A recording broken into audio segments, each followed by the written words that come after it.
Coming up on Valley News Live at 10, which crop is thriving in the Red River Valley despite the drought? A Grand Forks business rallying around an employee's family after his son was killed in the suicide bombing in Kabul. Plus, a look inside an alleged multi-million-dollar Ponzi scheme in Minnesota. Valley News Live at 10 starts right now.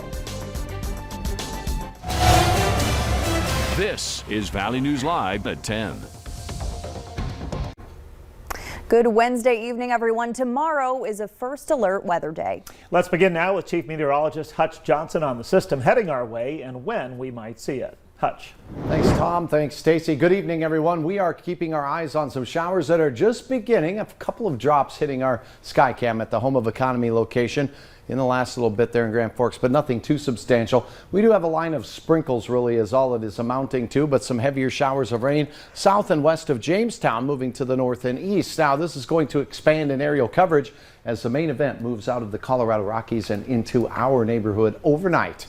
And here's a look at that first alert weather day information you need to know. First and foremost, the rain really begins to move into the southern valley as we go through the 2 o'clock hour towards daybreak. That means all day Thursday, all day long, passing showers of light rain with periods of moderate to heavy rain for many locations. And by the late night hours, some of us will see 1/4 of an inch, but a few of us may see 1 to 3 inches of rain. And in fact, the best chance of that 1 to 3 inches of rain, one area down here in the Southern Valley, I think we'll see a secondary band set up, possibly in that Devil's Lake Basin to the northeast quadrant of North Dakota, where we could see upwards of 2 to 3 inches of rain. Many will see a good 1/4 of an inch. I'll have hour-by-hour details on when it gets to your area coming up here in just a couple of moments. All right, thanks, Hutch. Now, despite the expected rain, many are calling this summer the worst drought conditions they've ever seen. Cities are restricting water usage and rivers and lakes are drying up. However, as Valley News Live's Aaron Walling discovered, there's at least one crop in relatively good shape. After many are calling this the worst drought that the valley has ever experienced, much needed rain came in late August. But did it impact farmers and their crops? And we've been just praying for rain every week and taking a little bit here and there. This last little bit that we have gotten is going to help fill the crop out, but our bushels were already set. The crop was already there, and you know, we just won't have to worry about as many quality issues now. Corey Hogland in Mapleton farms corn and soybeans. For him, the drought has been bad news. According to the North Dakota Department of Agriculture, the majority of crops this year are either in fair or poor condition. Pastures and ranges are also struggling after this drought, as 61% of them are in very poor conditions. The single exception is sugar beets, where 64% of the crop is either good or excellent condition. For Hogland, his crops are his way of life, and the current conditions threaten that. Yeah, it's always hard in this line of work. We're at Mother Nature's whim. Everybody knows that when they sign up for this job.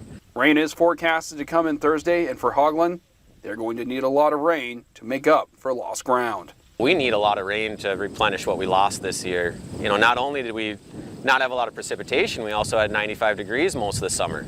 So it's really dried out a lot. I would say we probably need 10 to 12 inches yet to get back to normal. In Mapleton, Aaron Walling, Valley News Live. Now, the forecast is calling for the Mapleton area to receive between 1 to 2 inches of rain tomorrow.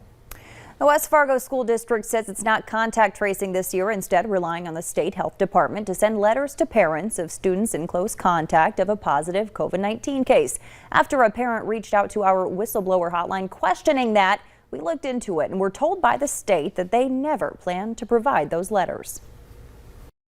West Fargo has said that we have to have a letter to have an excused absence to quarantine our kids. It's kind of scary being in this limbo when there's no, our kids are already in school.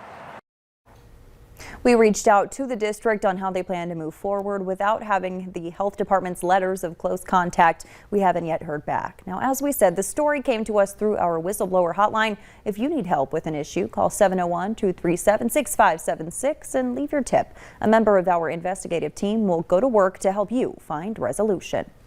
Moderna says it submitted data to the FDA for a booster dose of its COVID vaccine. This would be the second vaccine maker following Pfizer to submit an application for a third dose. We're told the company shared data from a study offering a booster to 344 interested people 6 months after their second dose. A company official says, quote, the antibodies appear to be active against variants including Beta, Gamma, and Delta. About 370 million doses of COVID-19 shots have been given across the United States. On average, 899,000 doses are reportedly being administered each day. In Grand Forks, Potato Bowl USA's signature event will have a different look this year. The French fry feed is being canceled for the second year in a row because of COVID-19 concerns. This year, instead of setting a world record for the largest serving of fries, free hot dogs and potato chips will be given out at University Park. That'll be Thursday, September 16th from 4 to 8 p.m. To read more about all the Potato Bowl festivities, visit our website, valleynewslive.com. One person is dead tonight after a freak accident in Barnes County. It happened Tuesday near the 1600 block of 101st Avenue Southeast in Wimbledon, North Dakota. The accident was farm-related. A tractor was stuck in a slough and two people were trying to pull it out using a chain and tow ropes. The chain broke and one person died. The name of that person has not yet been released. At least 4 different restaurants in downtown Fargo say they've dealt with a scammer, and tonight they're warning others to be on the lookout. So far, staff at Dempsey's, Side Street, Radisson's Level 2, and Messaluna say they've dealt with a man who claims staff spilled wine on his wife's dress, shows a fake dry cleaning receipt, and asked to be reimbursed. I was like, no, you're scamming us, I already know. And he's like, no, I'm not, I'm really not, like, here, like, and showed me everything in the paper, and I was like, okay, well, I'll let my owners know, and then we'll get back to you, and then he just booked it out and left. Now, the man's receipt indicates it comes from Concord Cleaners, which is a business based only in Kentucky. The man is described as Caucasian, in his 40s or 50s, with a slim build and a Southern accent.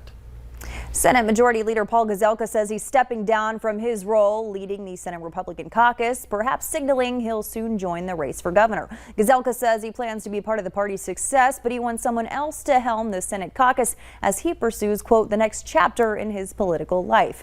He didn't elaborate on what exactly that next chapter would be. More than 1 million people are in the dark tonight down south and trying to rebuild after Hurricane Ida. Food, water, and gas are in short supply. In the Northeast, remnants of the hurricane are now unleashing flooding across a number of states. Some states have seen tornadoes. President Biden is set to visit Louisiana on Friday.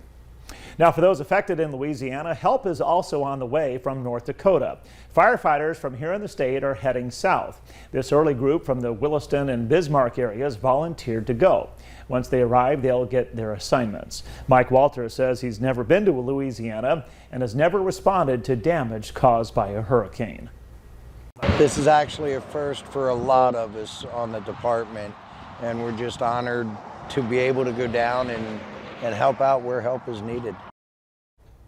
The firefighters will be gone for 18 days.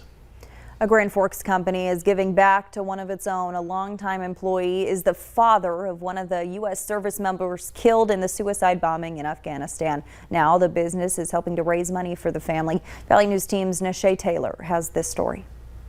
20-year-old Marine Lance Corporal David Espinoza of Rio Bravo, Texas, was one of the 13 U.S. service members killed during last week's suicide bombing in Kabul, Afghanistan.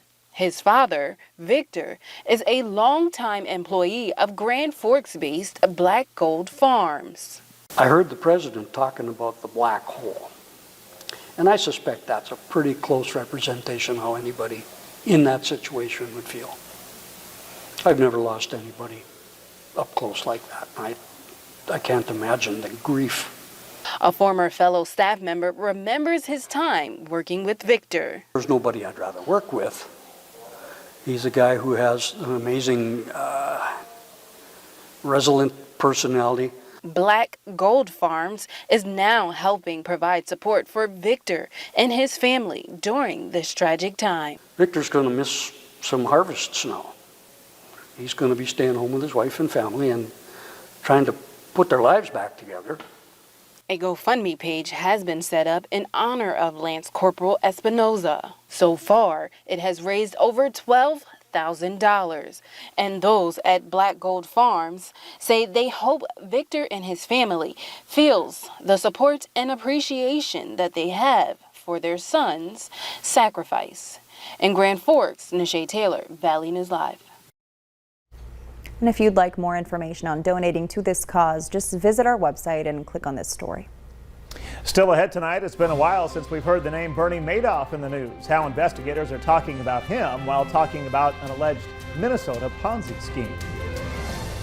Here's a quick look at what's going on with the remnants of Ida. Tornado warning near Long Island, flash flood warnings all over as that storm continues to dump heavy rain. We have heavy rain on the way to the valley. That's why tomorrow is the first alert weather day.